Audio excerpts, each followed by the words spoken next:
On July 28, 2007, a police siren was heard in the area. They are accompanied by paramedics. They are heading to a third-floor apartment in Rockaway, Queens, New York City. Inside, they find a 55-year-old man lying on the floor. He was in handcuffs and his mouth was stuffed with a towel that had been secured with a duct tape. They checked for a pulse. None was detected. The man had been unalived. He would later be identified as Eric Goodrich. Figuring out the cause of his death was difficult instantly, but they would sooner than later realize that a crucial part of his body was missing. His genitals had been chopped off, nowhere to be found at the crime scene.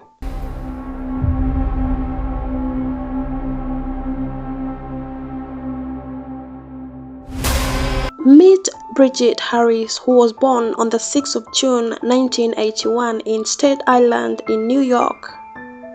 Her parents are Eric Goodrich and Lucy Ann Harris. The couple were immigrants from Liberia to the US.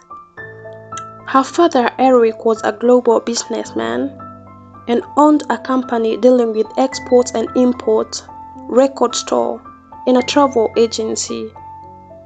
At the time of marrying Eric, Lucy had 2 kids from her past relationship. She got 4 more kids with Eric. Things turned sour after Bridgette was rejected by Eric as his own child. Eric abandoned Lucy for another woman. Life ended up being too tough for Lucy, and after her grandfather died in the year 1983, she went for his burial in Liberia. Unfortunately, Lucy was rejected a chance to return to the US since she was an immigrant who had no visa or citizenship. Her 6 children went through a tough life, moving from one foster home to another. Later, their father took them in, together with his new wife. Eric later moved for a temporary job at Liberia, and so Bridgette and her siblings were left under the care of their stepmother.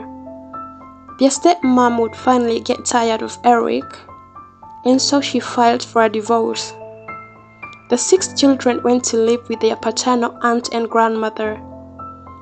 Living with their paternal relatives made their lives a living hell since the grandmother used to physically abuse them so badly.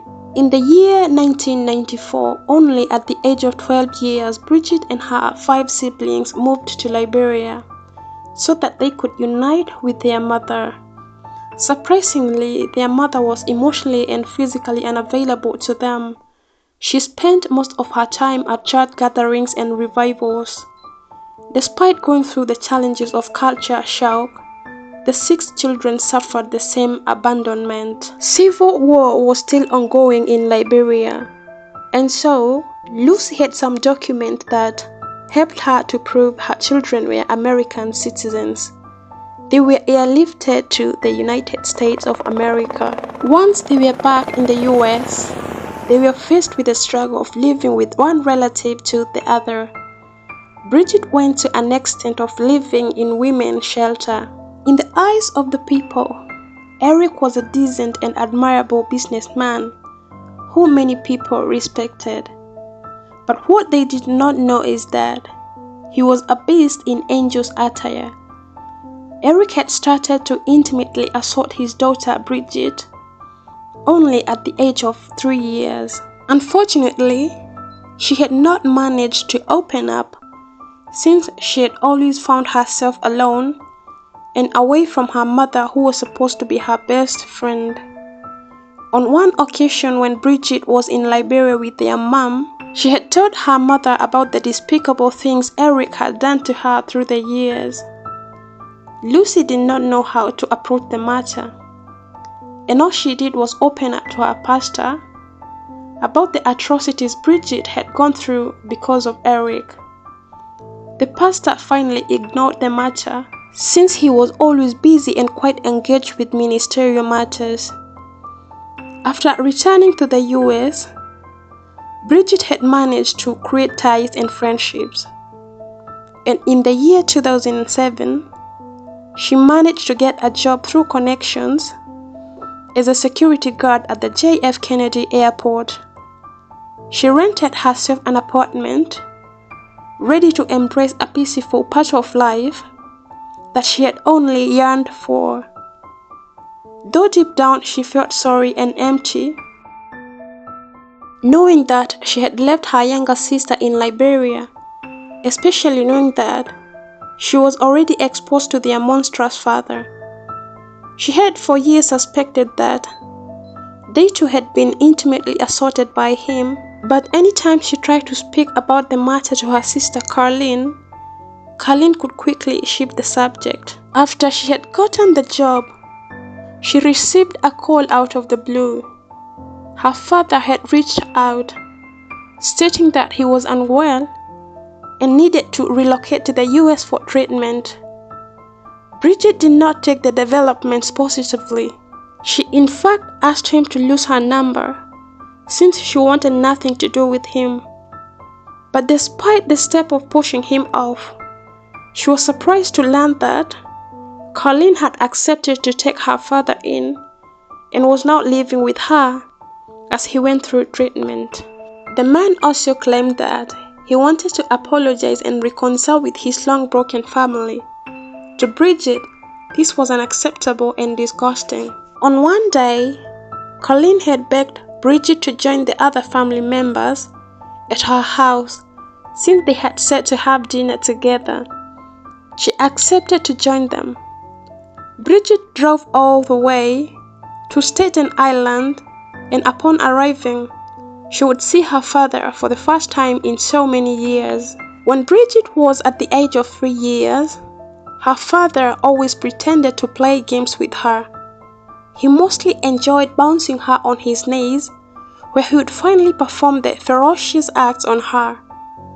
This evening of the family dinner, Bridgette got triggered badly when she saw her father pick Carlene's daughter, now her niece, and started bouncing her on his knee, the very same thing he could first do before going ahead to abuse her intimately.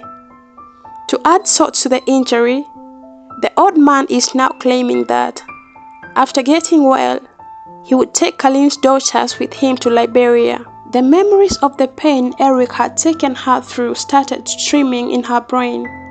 She could not understand how Carlene could accept such propositions, yet she knew that Eric was an animal, a monster. For Carlene, she assumed that now Eric had been slowed down by his old age. But for Bridgette, everything ringing in her brain was quite the opposite.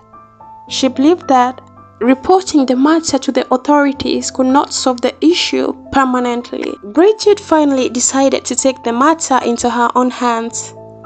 After conducting a few Google searches on how to terminate Eric and his monstrous behavior, the best results she got was to chop off his genitals. In that way, she would have taken away the only weapon he used for years to hurt her and her sisters. On the 25th of July 2007, this day, Bridgette recorded herself on a camera, stating the reason as to why she was going to do what she was about to do. She narrated a few events in her life, through which Eric Goodrich had been abusing her since she was 3 years. She requested for people not to judge her for her actions, but try to understand the weight of the pain she has carried throughout the years. Her introduction to the recording was quite emotional. My name is Bridgette Harris, and this is my story. Bridgette finally invited her father to her apartment, and the man agreed to come. First, she wanted to express her deep pain that he had taken her through since the age of 3 years. The man was shocked on how her brain had managed to record even the events of when she was as little as 3 years. She wanted him to change his mind on taking Carlene's daughters to Liberia, citing that she could not trust him. having well known that he was capable of abusing them too. Eric, however, acted with ego and did not show any signs of remorse for all the things he had done to Bridgette. In his maniac pride, he started convincing her that what he did to her was something that all fathers did to their daughters. He was so disgusting. After the conversation became heated, since Eric insisted on taking his granddaughters to Liberia, he made steps towards Bridgette in an attempt to attack her. But Bridgette pulled a pepper spray from her pocket and sprayed his eyes. The two fought and finally fell on the floor. Eric passed out. Bridgette quickly handcuffed her father to a chair, gagged him with a towel to prevent him from screaming, and then tortured him to death. She also cut off his penis using a scalpel. Investigators believe that he was already dead when this happened. She later threw the severed penis under the Rockaway Boardwalk in Far Rockaway. Upon dialing 911 and informing the operator of Eric's condition, Bridgette claimed that she was on her way to the police station, but never showed up. Instead, she contacted Colleen and told her what she had done. Colleen advised her to come to her home instead of turning herself in. When Bridgette arrived, Colleen called an ambulance. After seeing Bridgette with a scalpel in her hand and still in shock, the sisters decided to check Bridgette into a Richmond University Medical Center psychiatric ward. Colleen hired defense attorney Arthur L. Idala to represent Bridgette, who subsequently told him about the sexual abuse she and her sisters suffered by Eric. She explained how in some African cultures, fathers are entitled to taking their daughters' virginity. Revenge by cutting off his genitals and murdering him. Tonight, the other sister, Carleen Goodridge, is taking a brave stand against her dead father. Monstrous man. Preyed upon her, a charge Harris's sister says she knows is true because she also suffered a childhood of being by her father. After all these years, the only reason I can talk about this now is because it's going to help my sister. She needs help. Myself, it started at about 4 years old till I was about 12 years old. For my sister, probably about 3 years old. Till she was going on 18. Till she was going on 18. This was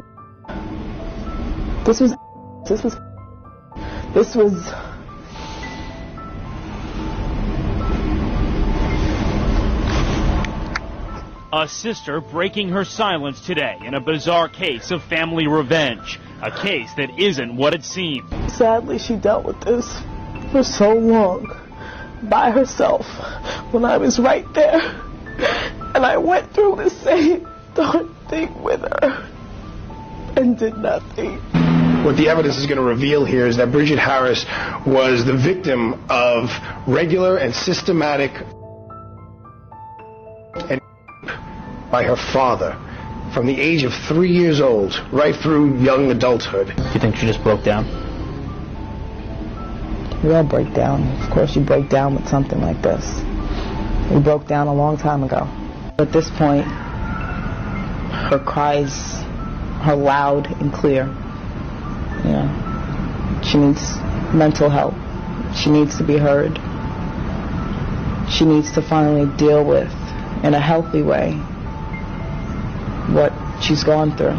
Anyone who's been involved in the criminal justice system, as long as I have, and anyone's a New York City person, you could tell that she's someone who's calling out for help. And as the case will soon be heard by the courts, her lawyer wants to make one thing clear. Her father was a monster, and living with a monster from the age of 3 is something that you just don't recover from without professional help. He said he was doing it because he loves me, and that is how fathers show their love to their daughters, Bridgette said. Colleen admitted that she was sexually abused by Eric as well, but had been too afraid to say something. She set up a website called SaveBridgett.com to raise money for her sister's legal defense. Ultimately, Idola, a highly respected attorney who normally charges a top fee, believed in Bridgette Harris' case so strongly that he took it on pro bono and even convinced experts who testified in her defense to waive their fees as well. After being discharged from the psychiatric ward on August 16, 2007, Bridgette was charged with second-degree murder and first-degree manslaughter and was held at Rikers Island. Bridgette, who had referred to herself as Lady Vengeance and the original Dark Angel on her MySpace page, claimed that she had not intended to kill her father. All she wanted was to stop him by taking away his weapon. 2 years after her arraignment for second-degree murder, Harris went to trial on September 2009. Testifying in her own defense, Bridgette stated that she had researched the 1993 castration case of John and Lorena Bobbitt. Prosecutors maintained that Harris' actions toward her father showed premeditation. Bridgette argued that her motive for the killing was not revenge, but an act to prevent Goodrich from taking his granddaughters to Liberia and likely molesting them. On September 30, 2009, the jury found Bridgette guilty of the lesser-included offense of second-degree manslaughter. One juror reported that, I quote them, "None of us felt that she deserved to get any murder charges or anything, so we decided on second-degree manslaughter." Despite jury's latest, Queens Supreme Court Judge Arthur Copperman sentenced Harris to the maximum of 5 to 15 years in prison. She was tortured. She was beaten until she had open wounds, and her family made her get red hot pepper and stick it in the wounds, stick it in every orifice of her body.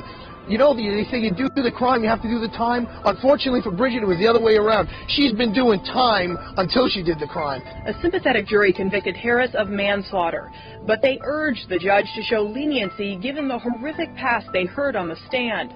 On Friday, the judge sentenced her to 5 to 15 years.